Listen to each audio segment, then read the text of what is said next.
Now to a bizarre case that was supposed to have been in court earlier today. A man accused of stealing David Hasselhoff a sign from a convenience store, sending a clerk to the hospital, ended up not making a court appearance after all. But the mother of the clerk, who was seriously hurt, was there. She spoke to News 8's Ken Pierce. He's live in our New Haven newsroom this midday with her very sad story. Ken. And Keith, it sounds like a joke, but it is no laughing matter. The clerk who tried to stop the theft of a David Hasselhoff sign may never be able to read or write or work again. And his mother tells me they might now lose their home, all because he tried to stop a crime.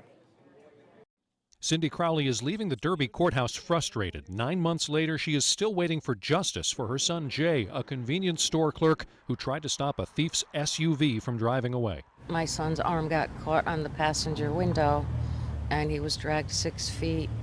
He was then thrown 15 to 20 feet and landing on his head. The only thing the people in the SUV stole were posters of David Hasselhoff. Cumberland Farms had a promotional campaign going on last summer, and stealing the posters became kind of a fad.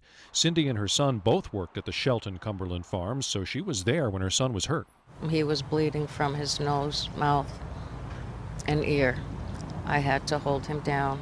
The head injury required months of therapy, and he will never be the same. He has something called aphasia, which means that he can understand. He's just not able to fully communicate or read or write. His life as we know it is over. Like if you held up a pack of cigarettes, you wouldn't know what it was, but he'd know that you could smoke it. Just a week before Jay got hurt, Cindy says she slipped and fell at her job at Cumberland Farms. She hasn't been able to work. He can't work anymore, too. They're getting by on next to no income, and that means they're probably going to lose their house. Because we're both out on workman's comp, and workman's comp put a stop to my back surgery. Police eventually tracked down 19-year-old Adam Holter of Milford and charged him with injuring Jay. Cindy left court frustrated today because the case was continued, and prosecutors tell her Holter might not serve any prison time. He should do time, at least the time that my son spent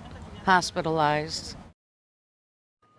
And Cindy, the mom there, is now looking into how she can start some kind of fundraising campaign to try to pay off some of the bills. And she carries around a magazine clipping about her son, which says Hasselhoff himself has offered to help out the family, but she's never heard any such offer, and she could certainly use the help. Live in the New Haven newsroom, I'm Ken Pierce. Keith, back to you.